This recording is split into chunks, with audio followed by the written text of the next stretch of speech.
같이 합독하겠습니다. 시작. 그러므로 우리가 이 직분을 받아 긍휼하심을 입은 대로 낙심하지 아니하고 이에 숨은 부끄러움의 일을 버리고 속임으로 행하지 아니하며 하나님의 말씀을 혼잡하게 하지 아니하고 오직 진리를 나타내므로 하나님 앞에서 각 사람의 양심에 대하여 스스로 추천하노라. 만일 우리의 복음이 가리었으면 망하는 자들에게 가려진 것이라. 그 중에 이 세상의 신이 믿지 않는 자들의 마음을 혼미하게 하여 그리스도의 영광의 복음의 광채가 비치지 못하게 하니 그리스도는 하나님의 형상이니라. 우리는 우리를 전파하는 것이 아니라 오직 그리스도 예수의 주 되신 것과 또 예수를 위하여 우리가 너희의 종된 것을 전파하니라. 어두운 데에 빛이 비치리라 말씀하셨던 그 하나님께서 예수 그리스도의 얼굴에 있는 하나님의 영광을 아는 빛을 우리 마음에 비추셨느니라. 우리가 이 보배를 질그릇에 가졌으니 이는 심히 큰 능력은 하나님께 있고 우리에게 있지 아니함을 알게 하려 함이라. 우리가 사방으로 우겨sam을 당하여도 쌓이지 아니하며 답답한 일을 당하여도 낙심하지 아니하며 박해를 받아도 버림받지 아니하며 거꾸로뜨림을 당하여도 망하지 아니하고 우리가 항상 예수의 죽음을 몸에 짊어지면 예수의 생명이 또한 우리 몸에 나타나게 하려 함이라. 우리 살아있는 자가 항상 예수를 위하여 죽음에 넘겨지면 예수의 생명이 또한 우리 죽을 육체에 나타나게 하려 함이라. 그런즉 사망은 우리 안에서 역사하고 생명은 너희 안에서 역사하느니라. 기록된 바 내가 믿음으로 말했다 함과 같이 우리가 같은 믿음의 마음을 가졌으니 우리도 믿음으로 또한 말하노라. 주 예수를 다시 살리신 이가 예수와 함께 우리도 다시 살리사 너희와 함께 그 앞에 서게 하실 줄을 아노라. 아멘. 이는 모든 것이 너희를 위함이니 많은 사람의 감사로 말미암아 은혜가 더하여 넘쳐서 하나님께 영광을 돌리게 하려 하노라. 그러므로 우리가 낙심하지 아니하니 우리의 그 사람은 날가 지나 우리의 속 사람은 날로 새로워지느니라. 우리가 잠시 받는 환난에 경한 것이 지극히 크고 영원한 영광에 중한 것을 우리에게 이루게 함이니 우리가 주목하는 것은 보이는 것이 아니요 보이지 않는 것이니 보이는 것은 잠깐이요 보이지 않는 것은 영원합니다. 고린도는 북쪽 그 아가야 지방에 있는 그리스도 반도와 또 남쪽 펠로폰네소스 반도를 이어주는 그 항구에 위치해 있습니다. 그래서 동쪽으로는 에게해와 또 서쪽으로는 지중해를 통해서 로마까지 이어지는 그러한 상업의 요충지였습니다. 고린도 교회는 바울과 디모데, 실라가 2차 전도 여행 때에 방문해서 약 1년 6개월 동안 머물면서 개척한 교회였습니다. 그리고 그 이후 바울은 2번의 방문과 또한 4번의 편지를 썼습니다. 3차 전도 여행 때 에베소에서 머물고 있을 때에 첫 번째 편지를 썼는데 그 내용은 고린도전서 5장 9절에 보면 내가 너희에게 쓴 편지에 고린도전서를 쓰기 전에 이미 한 번의 편지가 더 쓰여졌던 것을 알 수 있습니다. 내가 너희에게 쓴 편지에 음행하는 자들을 사귀지 말라 하였거니와 그리고 이 음행의 문제로 인해서 바울이 첫 번째 편지를 쓴 것 같습니다. 그럼 이 첫 번째 편지는 기록에 남아있지 않습니다. 그 이후에 고린도 전서 1장 11절에 보면 글로이의 지편으로 들은 교회 내 분쟁 소식, 글로이의 지편으로 들은 교회 내 분쟁 소식과 또 고린도서 16장 15절 18절에 보면 스데바나 집 사람들이 그 고린도 교회로부터 가져온 질문들에 대답하기 위해서 두 번째 편지인 고린도 전서를 썼습니다. 이 두 번의 편지를 통해서 바울이 고린도 교회에 하나님의 말씀의 원리를 가르쳐 줬지만 그러나 고린도 교회는 이 바울의 권면을 받아들이지 않았습니다. 오히려 바울의 사도권들에 대해서 공격을 하고 거절을 했던 것이죠. 그래서 바울은 에베소에 머물다가 직접 고린도를 방문을 합니다. 이것이 두 번째 방문이 됩니다.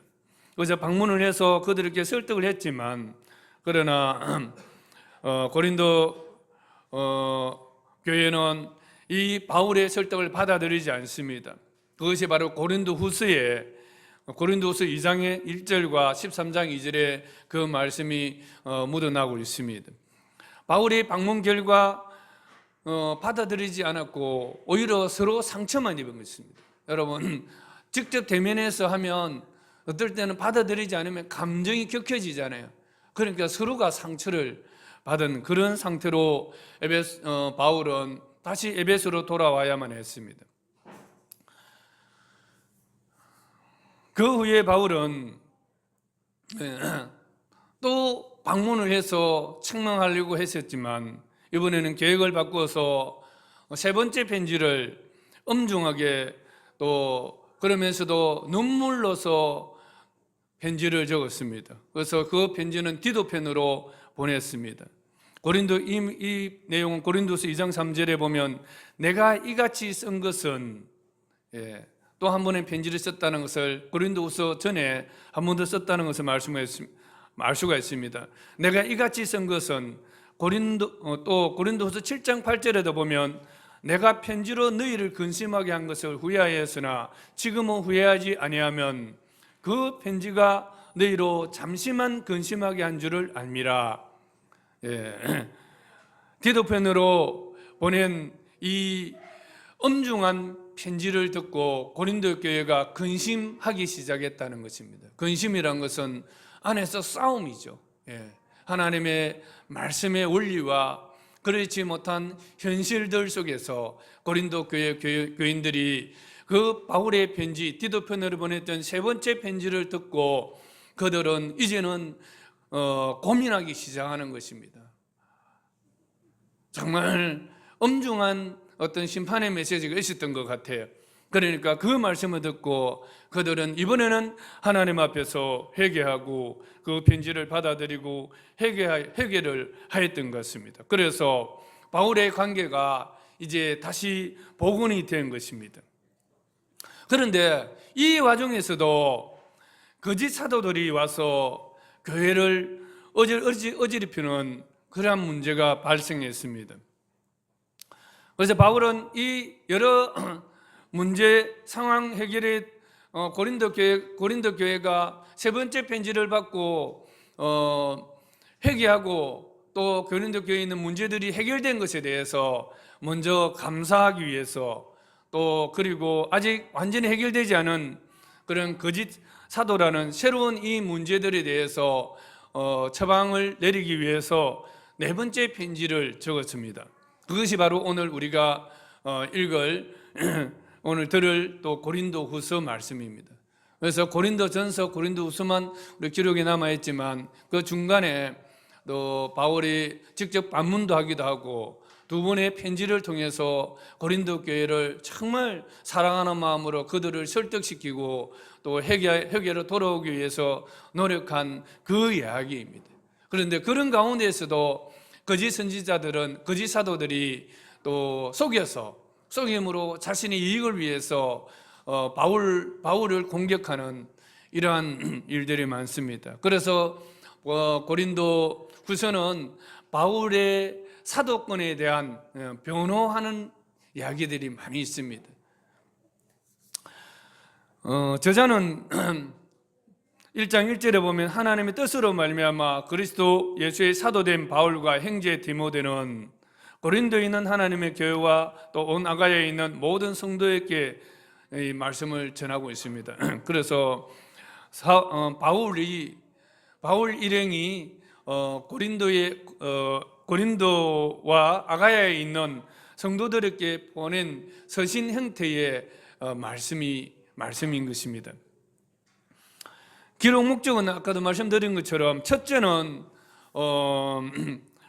거짓 사도들의 영향으로 흔들리는 교회를 바로 잡기 위해서고, 둘째로는 예루살렘 교회를 돕기 위한 또 연보 사역에, 연보라는 것은 나눔 사역입니다. 구제 사역에 고린도 교회가 참여하도록 또한 격려하기 위한 것입니다. 그래서 큰 고린도후서의 구조를 보면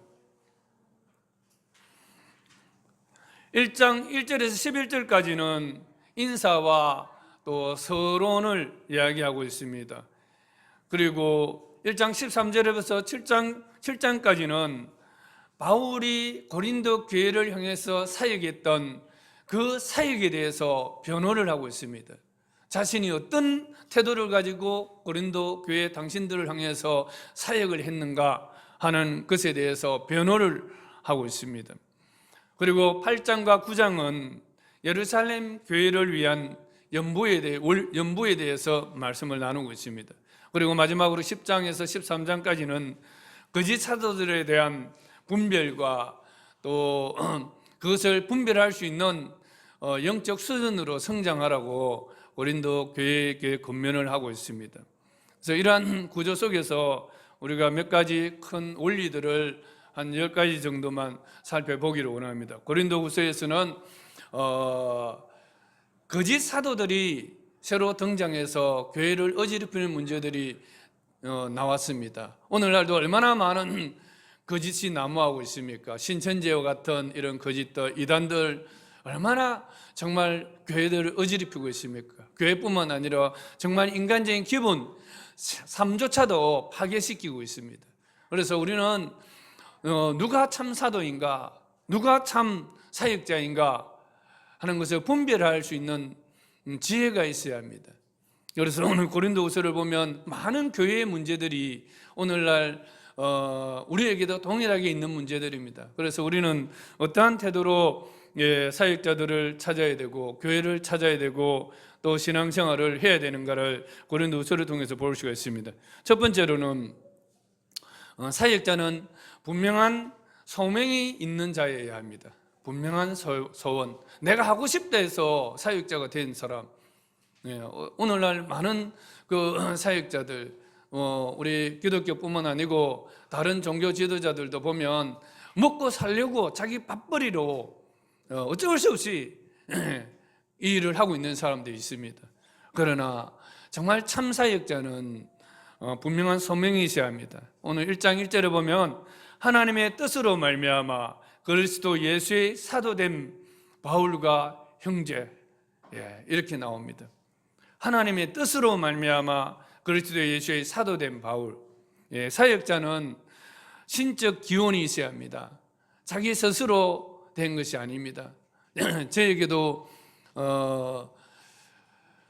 처음에 목회길로 갈라 할 때에 처음에 면접이 있었습니다. 왜 목회길을 가느냐 이런 질문을 합니다. 그래서 분명하게 하나님께서 나를 부르셨다는 그러한 소명이 있어야 합니다.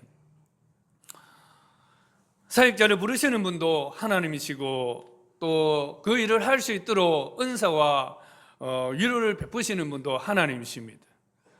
사역자는 성령을 통해서 하나님으로부터 오는 분명한 그런 부르심이 자기 내면에 있어야 합니다. 이것이 없으면 외적인 환경에 의해서 흔들리면 포기해버립니다. 저에게도 목회를 하지만 수없이 그런 경우들이 옵니다. 그럴 때마다 결국은 제가 다시 제자리로 돌아오게 되는 것은 하나님의 부르심입니다. 이것은 누구와도 말할 수 없는 것입니다. 개인과 하나님과의 부르심입니다. 여러분도 정말 이 세상에 살아갈 때 그리스도인으로서의 정체성을 잃지 않고 살아갈 수 있는 힘은 어디서 오는가? 바로 하나님으로부터 부르심입니다. 이것이 있어야 합니다.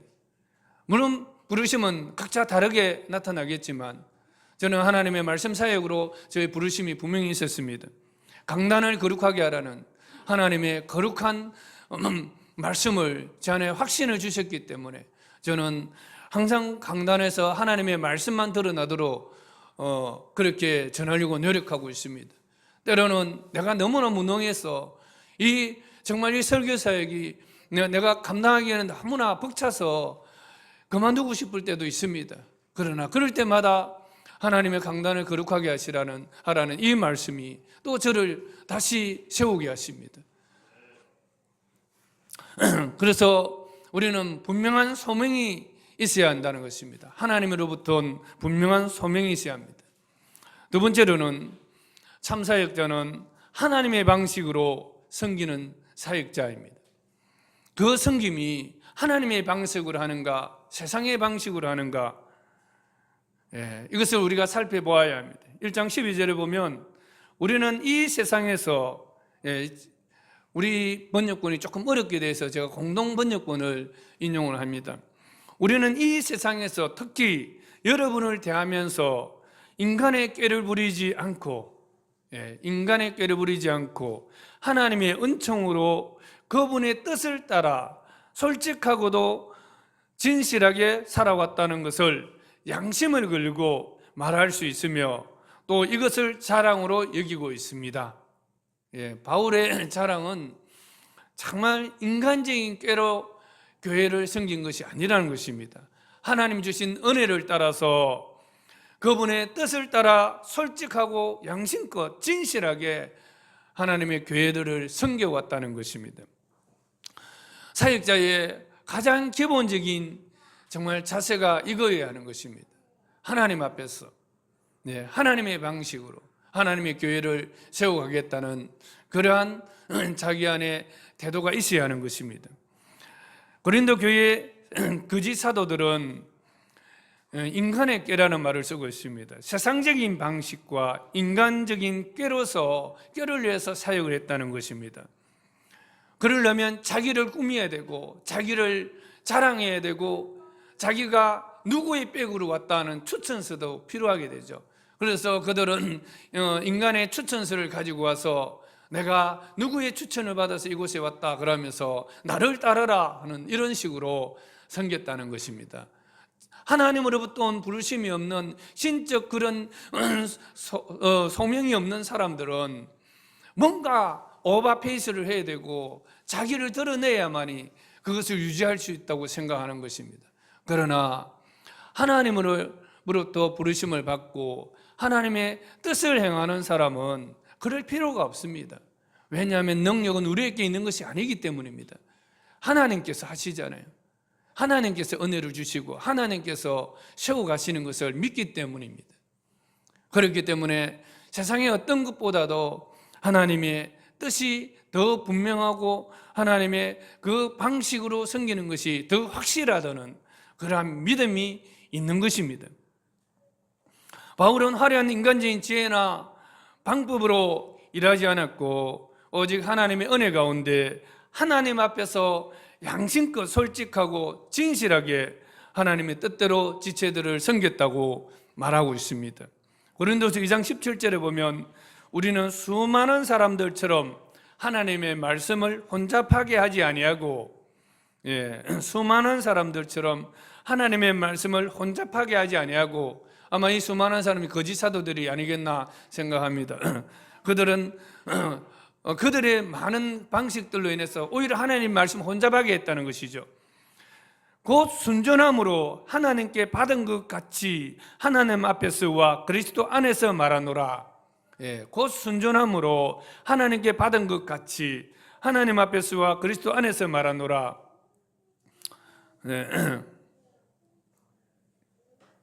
거짓 사도들은 자신들의 이익과 목적을 위해서 하나님의 말씀을 이익의 수단으로 삼았지만 참사도는 하나님의 말씀이 혼잡되지 않도록 하나님과 예수님 앞에서 전하는 것처럼 하나님의 말씀을 순전하게 드러나도록 전했다는 것을 말하고 있습니다. 그러니까 안에 속에 들은 것이 다르잖아요. 거짓 사도들과 참사도는 안에 들은 것이 다릅니다. 그 안에 들은 것이 밖으로 나타나잖아요. 그래서 바울은 이것을 향기라 말하고 있습니다. 거짓 사도들에게는 썩어짐의 냄새가 나고 자기들에게는 그리스도가 계시기 때문에 그리스도의 향기가 드러난다고 말하고 있습니다.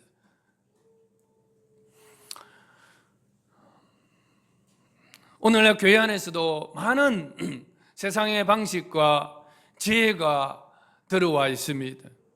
저는 교회를 개척할 때에 전도사 때부터 그렇게 했습니다. 신방할 때에 헌금 봉투를 없애라고 했습니다. 그리고 식사 제공을 받지 않았습니다. 교회에 초청을 받아서 파노라마 강의를 하러 갈 때에도 사례를 그 당시에도 한 50만 원씩 줬습니다. 한 10년 전만 해도 50만 원씩이면 크지 않습니까? 예, 한 번 강의하면 한 50만 원씩 줘요. 저는 그러면 그 돈을 그 교회의 어려운 전도 사역자들이나 간사들에게 다시 헌금을 하고 돌아왔습니다. 왜 교회에 하나님 말씀을 전하는데 우리가 그것을 돈을 받아야 합니까? 돈을 받지 않으면 섭섭해하는 것들은 이게 하나님이 주신 방식입니까? 그런 것들이 오히려 하나님의 말씀을 혼잡하게 만들어 버립니다. 우리는 하나님으로부터 거저 받았습니다. 하나님의 은혜를 받은 말씀을 나눌 때에 그것은 다시 하나님께로 돌려드리는 것이 맞지요.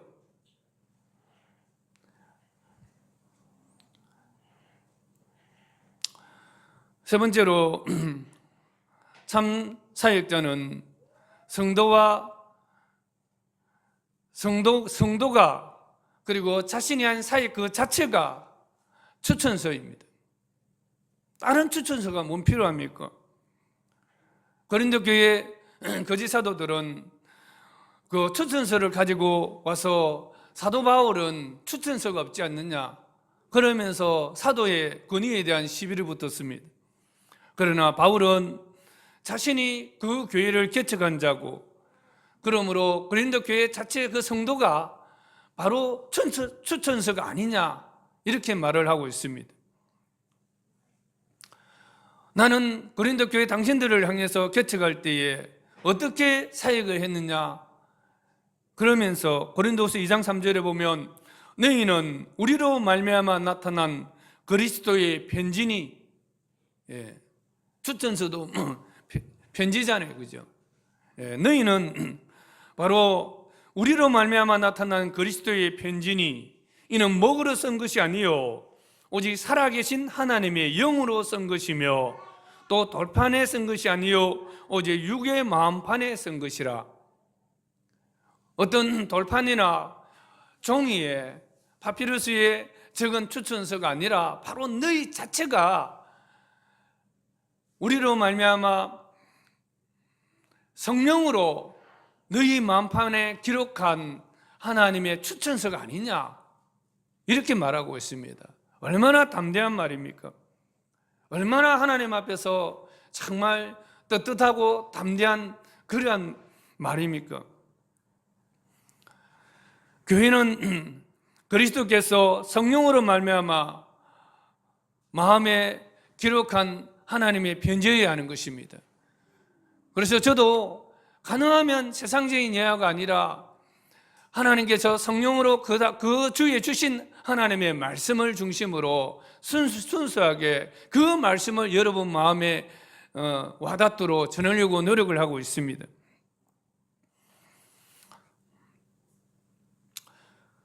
우리는 우리 자체가 바로 하나님의 편지가 될 수 있도록 날마다 또 살아가야 하고 또 사역자들도 목회자들도 그렇게 바로 여러분 자신이 추천서가 될 수 있도록 정말 그렇게 살아가야 할 것입니다.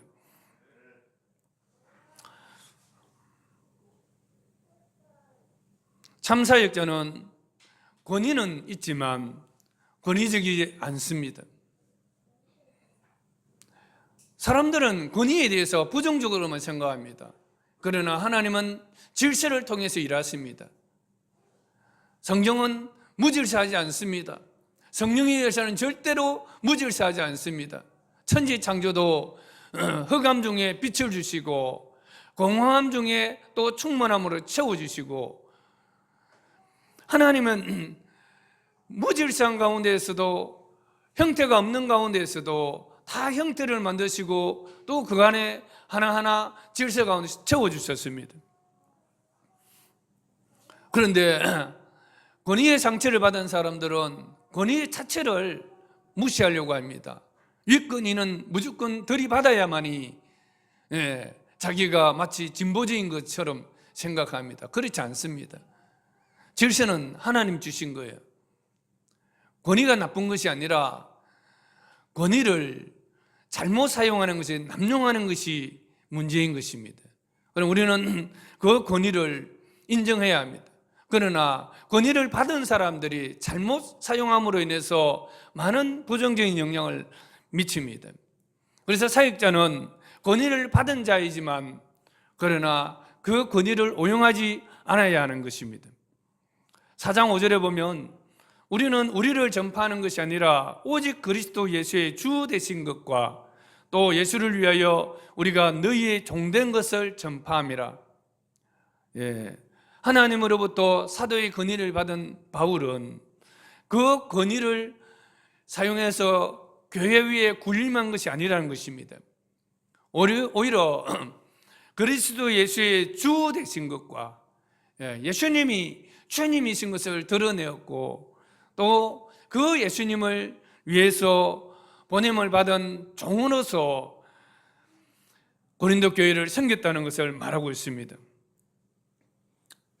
10장 13절에 보면 그러나 우리는 분수 이상의 자랑을 하지 않고 오직 하나님이 우리에게 나누어 주신 그 범위의 한계를 따라 하노니 곧 너희에게까지 이른 것이라.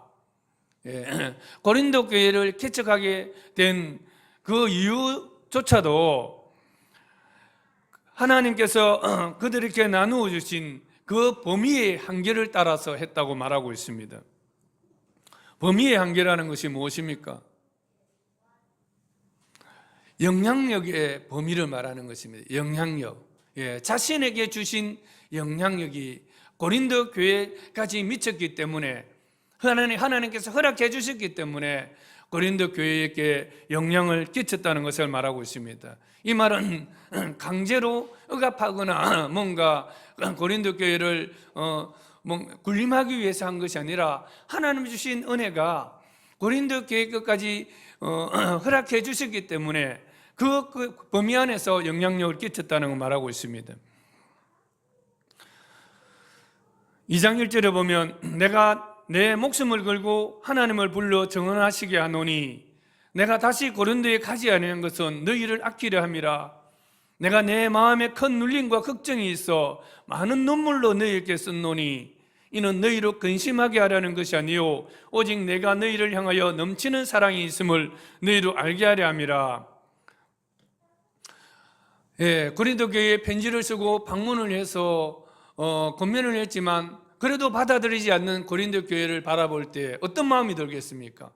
분노가 치밀어 오르지 않겠습니까? 그럴 때 어떻게 하겠습니까? 강압적으로 가서 징계하고 충분히 그렇게 할 수 있는 권위가 있습니다. 그럼에도 바울은 그런 권위를 사용하지 않았다는 것입니다. 오히려 고통과 눈물로 편지를 보내기로 작정을 합니다. 왜 그렇게 한 것입니까? 그 교회를 사랑하기 때문입니다. 그 교회를 어떻게 하면 바르게 섬기는 것인가 하는 그 방법의 하나로서 대면해서 서로 감정을 상하게 하는 것보다는 정말 눈물로서 그러나 엄중하게 하나님의 진리의 말씀을 분명하게 드러낼 수 있도록 편지를 쓴 것입니다. 그래서 그러면 이렇게 편지를 쓴 것에 대해서도 또 고린도 교회는 바울이 변덕스럽다고 말합니다. 방문한다 해놓고 왜 또 이것을 연기를 하고 변경을 했느냐 이렇게 말하고 있습니다. 이렇게 한 이유는 바로 사랑이라는 것입니다. 고린도 교회를 바로 섬기기 위한 사랑이라는 것입니다. 그 편지를 읽고 기도하면서 그들이 하나님께로 돌아올 수 있도록 정말 믿고 기다린다는 것입니다. 여러분, 하나님 말씀은 살아계십니다. 이 말씀이 여러분 정말 오늘 이 편지처럼 여러분 마음속에 읽혀질 때에 하나님께서 여러분 마음들을 정말 변화시켜 주실 줄로 믿습니다. 저희의 어떤 잔소리보다도 하나님의 말씀은 더 권위가 있고 하나님의 말씀은 더 능력이 있고 하나님의 말씀은 더 여러분 마음에까지 정말 다가가는 사랑의 메시지가 될 줄로 믿습니다. 그래서 제가 여러분 신방을 잘 가지 않습니다. 또 기도하고 기다리고 말씀이 역사하시도록 또 기도하고 또 참고 인내하는 것입니다. 언젠간 하나님이 말씀으로 성령으로 반드시 변화시켜 주실 것을 기다리고 있는 것입니다. 그것이 믿음이요 또 사랑인 것을 여러분 믿으시길 바랍니다. 왜 우리 집에는 신방 오지 않지? 뭐 다른 교회에서는 이사 신방, 무슨 신방, 뭐 계절 신방 다 합니다.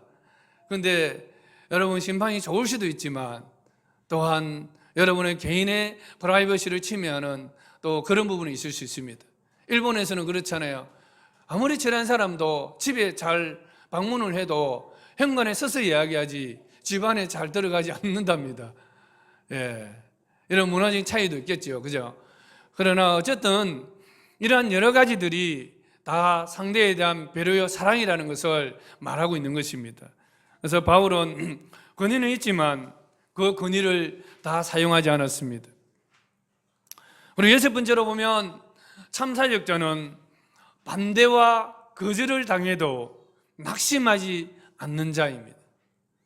반대와 거절을 당하면 여러분 어떠십니까? 자꾸 반대 당해보세요. 거절 당해보세요.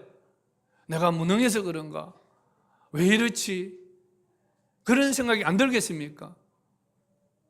그러면 때려쳐 아프죠. 이런 마음이 안 들겠습니까? 포기하고 싶은 마음이 안 들겠습니까? 그럼에도 바울은 낙심하지 않는 단어를 고린도서에서 여러 번 등장하고 있습니다. 우리 지난주에 제가 고린도서 4장 말씀으로 또 우리 지체 카톡에도 같이 한번 나누기도 했습니다만 그러한 일을 당할 때 낙심할 수밖에 없어요. 고린도서 4장 1절에 보면 그러므로 우리가 이 직분을 받아 긍휼을 입은 대로 낙심하지 아니하고 8절에 보면 우리가 사방으로 우겨쌈을 당하여도 쌓이지 아니하며 답답한 일을 당하여도 낙심하지 아니하며 박해를 받아도 버림받지 아니하며 거꾸로 뜨림을 당하여도 망하지 아니하고 우리가 항상 예수의 죽음을 몸에 짊어짐은 예수의 생명이 또한 우리 몸에 나타나게 하려 함이라. 이러한 상황들은 여러분 바울의 사도행전에서 1차, 2차, 3차, 4차 전도 여행을 통해서 수없이 바울이 경험하는 것을 볼 수가 있습니다. 돌에 맞아서 죽은 줄 알고 성 밖에 버렸는데 바울은 또 일어나자마자 다시 어떻게 했습니까? 성으로 들어가서 복음을 전했습니다. 매를 맞고 또 강도의 위협과 또 파선을 배가 파선한 선교를 향해 가는 배가 파선을 하는 이런 경우들, 굶주리고 배고프고 정말 여러 가지 헐벗고 하는 이런 어려움들을 당하고 이럴 때 낙심되지 않겠습니까? 내가 예수님을 위해서 이렇게 살았는데 왜 나에게 이런 고통을 당했습니까? 왜 나에게 이런 결과가 오는 것입니까? 내가 그렇게 순전하게 하나님의 복음을 전했는데 왜 이렇게 자꾸 거절을 당하는 것입니까?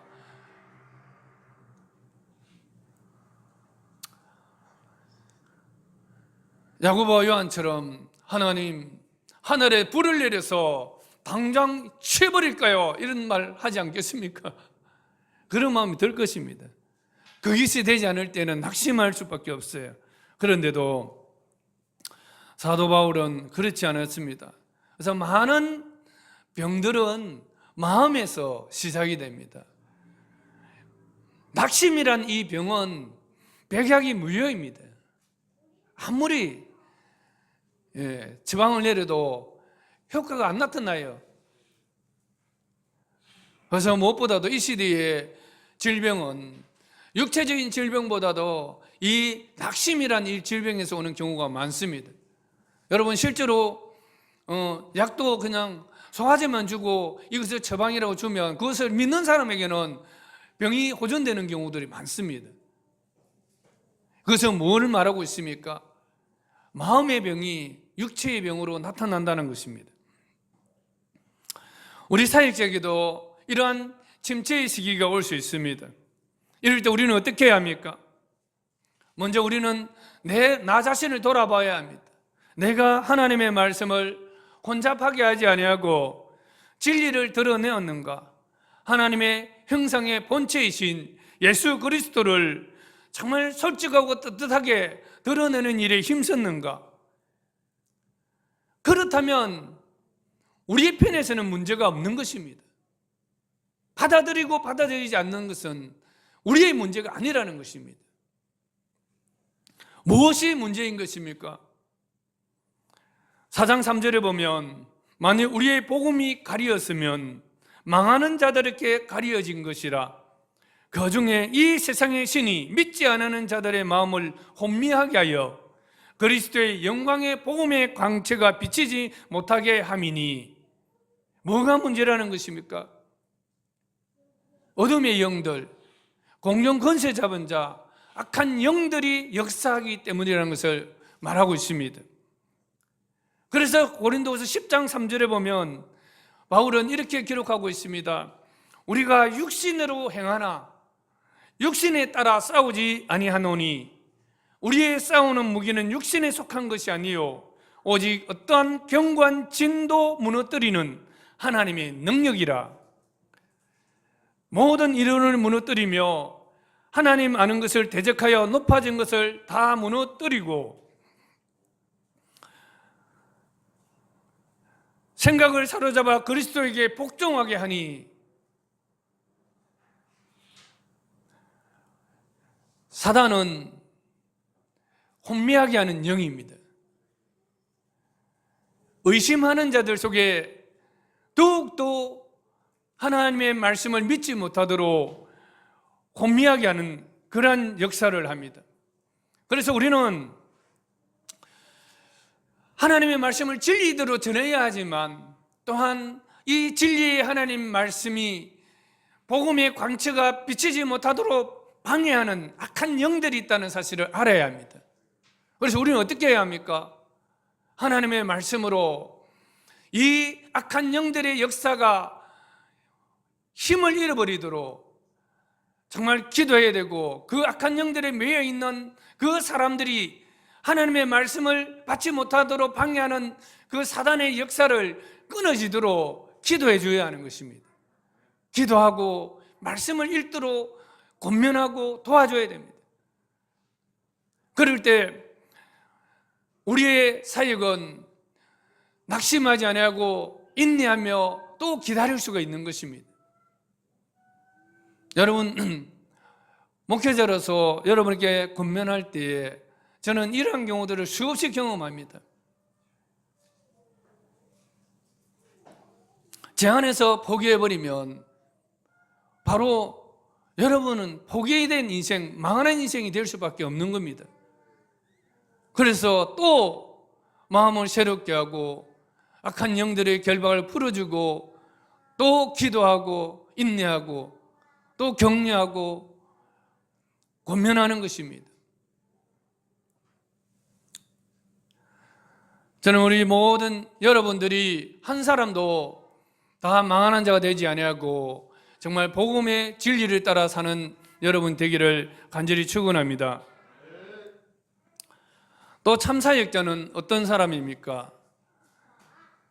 자신의 약함을 자랑하는 자입니다. 거짓 선지자들은 자신이 이렇게 정말 우월한 자임을 추천서를 가지고 와서 자기를 드러내고 자기 자신을 자랑합니다. 그러나 바울이 자랑하는 것은 자신의 약함이었습니다. 육체의 가시, 이것을 여러 가지로 해석을 하고 있지만 고난이다, 그의 사역에 찾아온 고난이라고 말하는 사람들도 있지만 다른 여러 가지로 봐서 이것은 실제 바울은 눈에 질병이 있었던 것 같아요. 바울은 복음의 말씀을 전할 때에 그가 차고 있던 앞치마를 들고만 가서 병자 위에 놓아도 병이 나아버리지 않습니까? 그렇던 능력의 사람이었지만 정작 자신은 자기 병을 고치지 못했던 거예요. 눈에 질병이 있었던 것 같습니다. 그리고 바울은 탁월한 하나님의 말씀을 증거한 그러한 지식이 있는 사람이었지만 그의 말은 조라다. 그러니까 말의 언변이 부족했던 것 같아요. 그런 것들에 대해서 바울은 전혀 부끄러워하지 않습니다. 자신의 육체의 가시, 우리 교회 가운데 성도들 아픈 사람들 많지 않습니까? 아프면 어떻게 됩니까? 위축됩니다. 사람은 자기의 약함을 자랑하고 싶지 않습니다. 자기의 강함을 자랑하고 자기의 성공을 자랑하고 싶어 하지만 왜 그렇게 하는 것입니까? 그것은 교만하기 때문입니다. 우리의 자랑할 것이 어디 있습니까? 다 하나님께로 받은 것인데 하나님이 허락하지 않으면 숨조차도 쉴 수 없는 것이 우리 인간인데 모든 것을 하나님으로 받았으면 우리는 현재 나에게 주어진 상황들에 대해서 다 감사하고 오히려 하나님을 자랑하는 것이 정직인 것입니다. 바울은 자신에게 찾아온 고난들, 자신에게 있는 질병들, 자신의 약함들 이런 것을 자랑했습니다. 그렇게 하나님의 복음을 전하며 능력이 나타나는 그였지만 핍박자들이 핍박할 때에 담대히 나가서 칼에 맞아 죽거나 십자가에 달려 죽은 것이 아니라 핍박자들이 핍박할 때 어떻게 했습니까? 광주리를 타고 도망을 갔습니다. 또 자신이 영웅담을 말한 것이 아니라 매 맞는 것을 자랑했고 굶주린 것을 자랑했습니다. 우리는 이럴 때 낙심하기 십상입니다. 그러나 우리 삶 가운데 찾아온 약함과 고난과 거절과 방해는 우리의 한계를 깨닫게 하심으로 하나님의 생명을 풍성하게 부어주시기를 원하는 하나님의 은혜라는 사실을 그는 고백하고 있습니다. 참 능력은 우리에게 있는 것이 아니라 바로 하나님께 있음을 깨닫게 하기 위해서 하나님께 주시는 허락하시는 그러한 은혜라는 것을 말하고 있습니다. 그래서 우리는 이러한 고난들이 올 때에 우리의 육체를 신뢰하지 않고 더욱더 하나님을 신뢰할 수밖에 없는 것입니다. 저도 세상적으로 보면 잘 나간다고 사람들이 말할 수 있습니다. 그러나 저는 저희 주위 환경들 때문에 늘 하나님 앞에 겸손하게 의지하면서 살아갈 수밖에 없습니다. 하나님은 저에게 많은 것들을 주셨습니다. 부족함 없이 주셨습니다. 그러나 또한 하나님께서는 저에게 저를 짓누르고 있는 그러한 약한 것들을 또 함께 주셨습니다.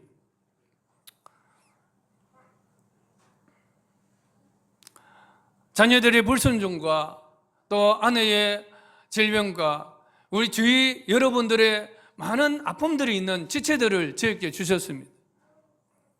그런데 제 스스로 할 수 있는 것이 없어요. 그런 것들 볼 때마다 저의 무능을 깨닫습니다. 그런데 이것이 은혜더라고요. 제가 하나님 앞에 무릎을 꿇을 수밖에 없어요.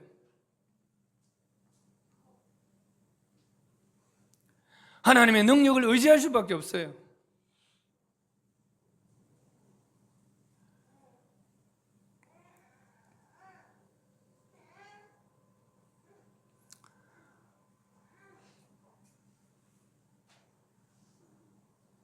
내 힘으로 아무것도 도와줄 수 없는 이것을 깨달을 때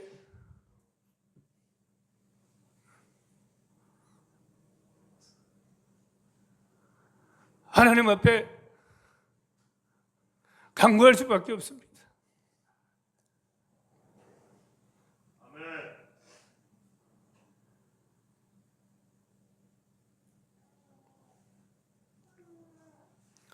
믿음으로 하나님을 바라보고 하나님의 때를 믿음으로 하고 또 기다릴 수밖에 없습니다.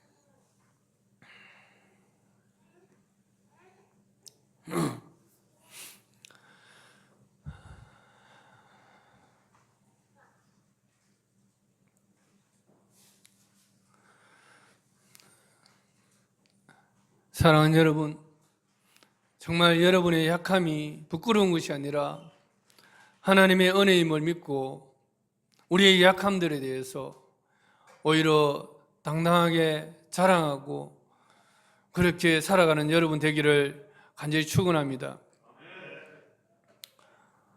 참사역자는 부활의 소망으로 살아가는 사람입니다. 바울이 낙심하지 않았던 것은 우리의 연약함 끝에는 부활의 몸이 있기 때문입니다. 우리의 육체의 질병들, 이 끝에는 부활의 신령한 몸이 있기 때문입니다.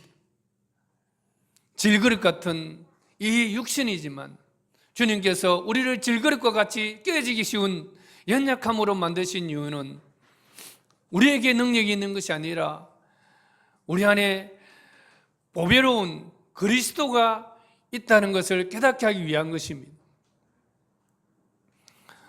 그리스도께서도 육신으로 이 땅에 오셔서 십자가에 찢겨 죽으셨지만 그러나 다시 신령한 몸으로 부활하신 것과 같이 우리에게도 이 육신의 끝에 다시 덧입혀 주시는 신령한 몸으로 우리에게 다가오실 예수 부활의 주님이 있기 때문입니다.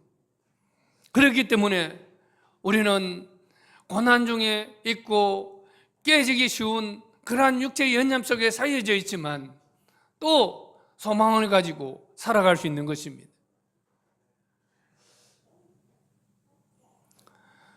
이 부활의 소망을 가진 자는 어떻게 살아야 하는 것입니까?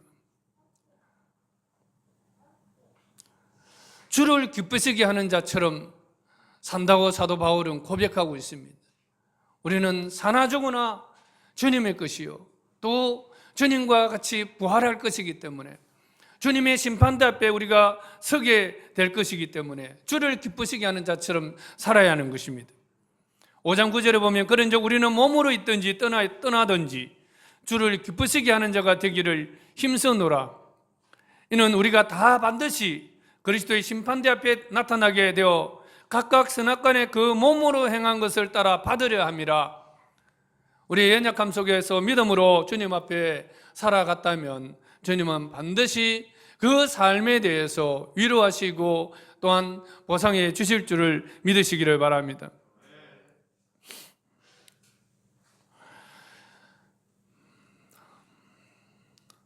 참사역자는 은혜를 헛되이 받지 않습니다. 우리가 이 직분이 비방을 받지 않게 하려고 무엇이든지 아무에게도 거리끼지 않게 하고 오직 모든 일에 하나님의 일꾼으로 자천하여 많이 견디는 것과 환난과 궁핍과 고난과 매맞음과 갇힘과 난동과 수고로움과 자지 못함과 먹지 못한 그러한 환경 속에 그들이 빠졌다고 말하고 있습니다. 우리가 진정으로 은혜를 받은 자라면 이런 환경 속에서도 어떠한 태도를 가져야 하는 것입니까?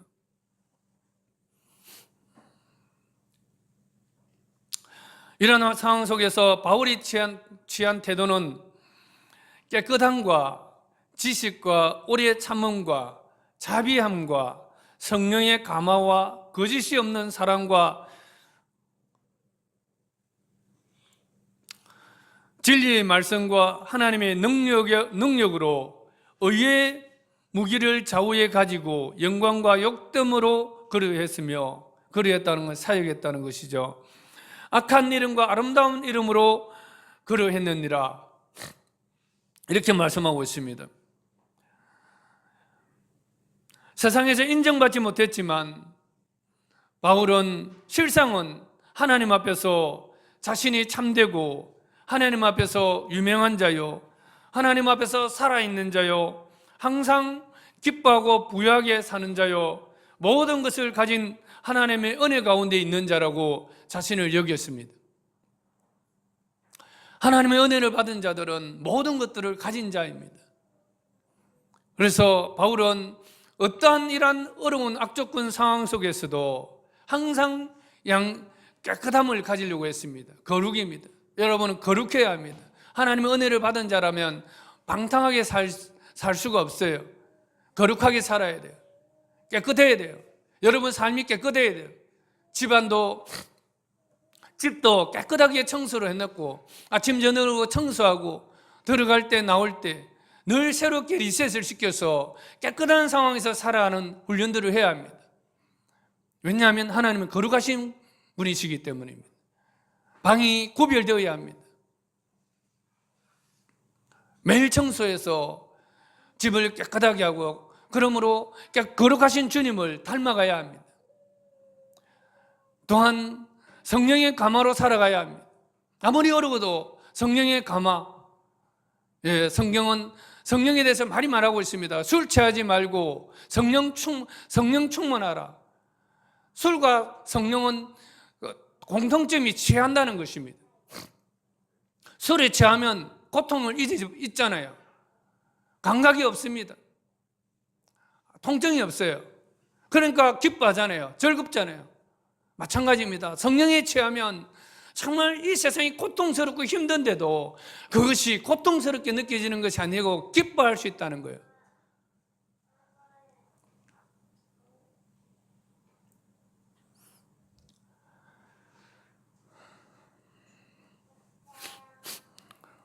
고린도후서 6장 3절 이후에 있는 이 말씀들은 바로 우리가 은혜를 헛되이 받지 않는 삶이 무엇인지를 잘 말하고 있습니다.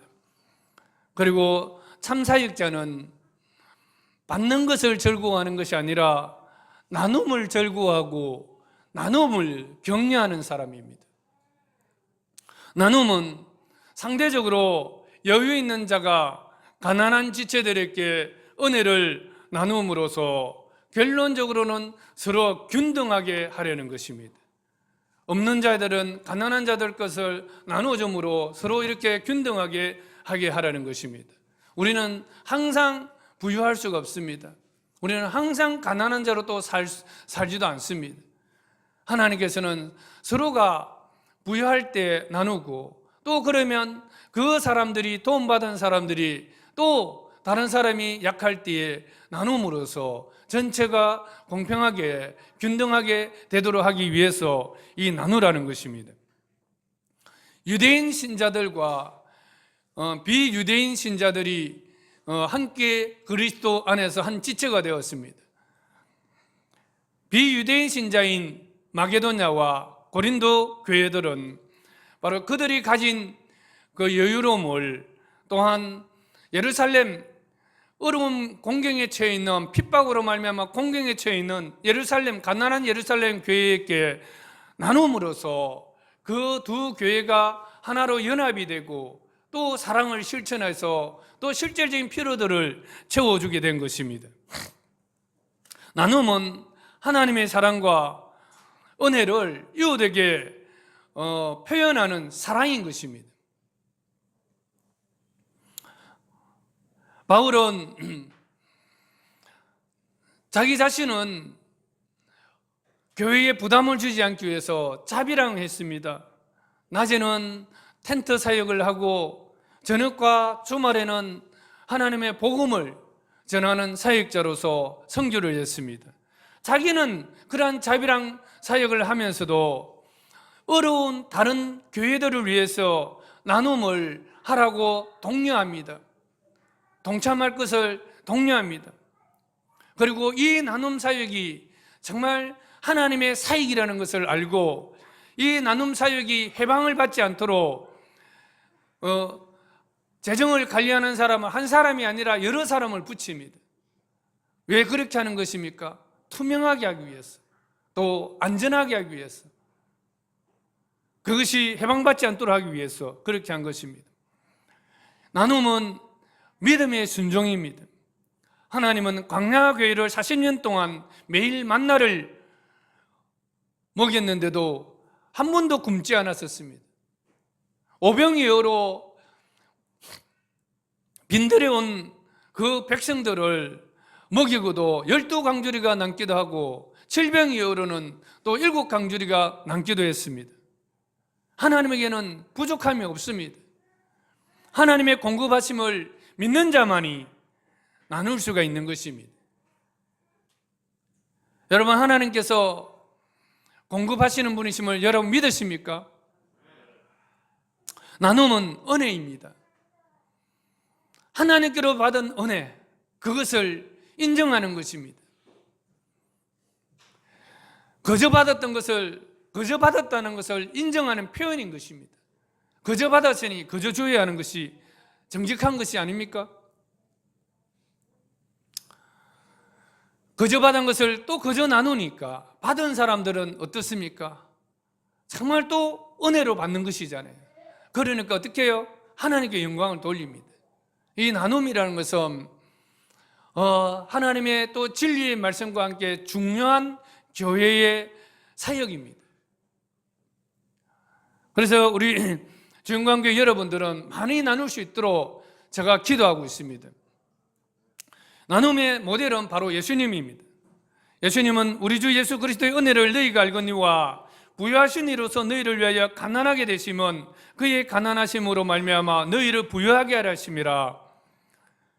예수님은 자원하여서 하늘 보좌를 버리고 마국간에 오셨고 또 가난한 목수의 아들로서 일생을 사셨습니다. 또 마지막 십자가에 자신의 몸을 내어주심으로 우리의 질병과 우리의 모든 영혼의 죄악을 다 담당해 주시고 우리에게 영적인 풍요로움을 공급해 주셨습니다. 이것이 바로 우리가 나눔을 해야 될 모범인 것입니다. 나눔은 자발적이어야 하고 또한 즐거운 마음으로 지속적으로 실천해야 될 사랑의 표현이라는 것을 말하고 있습니다.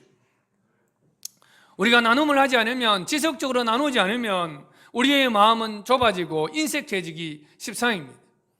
이것이 죄성 때문에 그렇습니다. 그래서 계속적으로 나누어야 됩니다. 나중에 돈 얼마 벌어서가 아니라 항상 수입 안에서 일부를 또한 이웃에 돕고 다른 사람을 돕고 교회를 통해서 돕던 여러분이 다른 사람 필요를 보고 돕던 계속 나누는 삶들을 실천할 때에 여러분 속에 하나님 주신 은혜가 또 더 풍성하게 공급될 줄로 믿습니다. 바울은 또한 마지막으로 또 어떻게 거짓 사도들을 분별할 것인가에 대해서 10장부터 13장까지 말씀하고 있습니다. 거짓 사도들 그 자체도 나쁘지만 또한 수준 낮은 성도의 지적 수준도 문제가 있습니다. 왜 신천지 같은 데 이런 데 빠지는 것입니까? 수준이 낮기 때문에 빠지는 것입니다. 세상적인 수준을 말하는 것이 아닙니다. 분별하는 수준이 낮기 때문입니다. 성숙하지 못했다는 것이죠. 영적 수준이 낮으면 무엇이 바른지를 분별할 수 없고 거짓 것에 속을 수밖에 없습니다. 그래서 우리는 무엇이 참인가를 계속적으로 배워가야 합니다. 여러분, 은행에 취직하면 제일 먼저 하는 게 뭐라 했습니까? 지폐를 분별하는 법을 한다는 거예요. 지폐 분별을 어떻게 하는 거예요? 진짜 돈을 계속 많이 만지면, 가짜 돈이 들어오면 그냥 느낌으로 분별하는 거예요. 우리가 참이신 예수 그리스도의 진리의 말씀을 우리가 깊이 만나고 그 말씀을 은혜 받고 하다 보면 거짓, 과장되고 포장된 그러한 거짓 것들이 오면은 자동으로 분별이 된다는 것을 말하고 있습니다. 그래서 우리는 하나님의 진리의 말씀을 우리 마음에 계속 묵상하고 그 말씀대로 실천하고 그 말씀대로 순종하는 삶들을 살아가야 합니다. 매일 여러분에게 하나님 말씀을 읽고 그 말씀을 묵상해야 될 이유가 여기 있습니다. 바로 여러분 하나님 말씀을 매일 읽고 묵상하다 보면 거짓 것들이 그냥 싫어지는 거예요. 거짓이 다가올 때 그냥 싫어지는 거예요.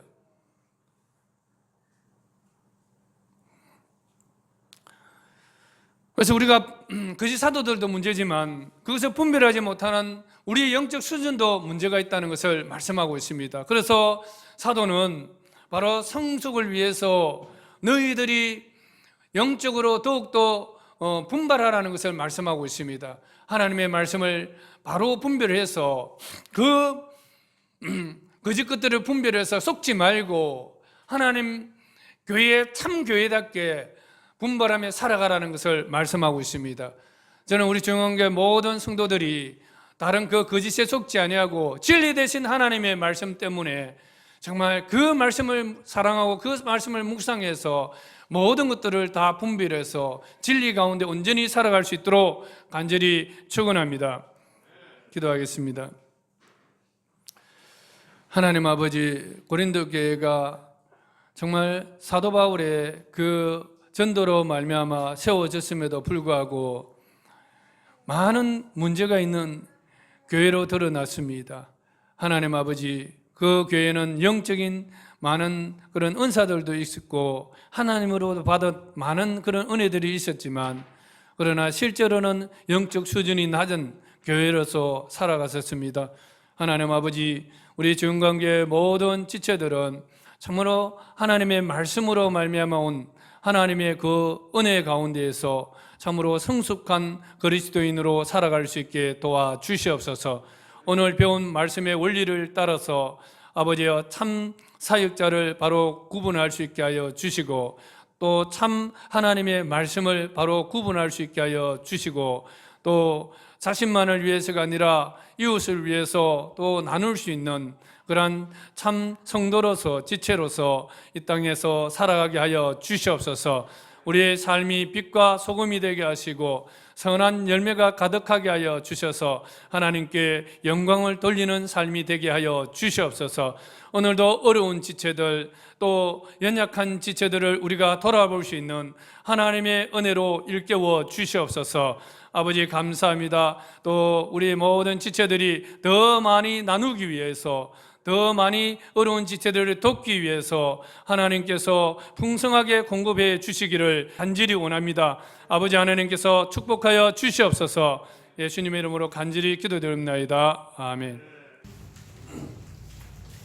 이제는 우리 주 예수 그리스도의 은혜와 아버지 하나님의 지극하신 사랑과 성령의 감동 교통하심이 하나님 앞에 참 신자로서 살기를 원하는 우리 모든 지체들에게 지금부터 영원토록 함께 하시기를 간절히 축원합니다. 아멘.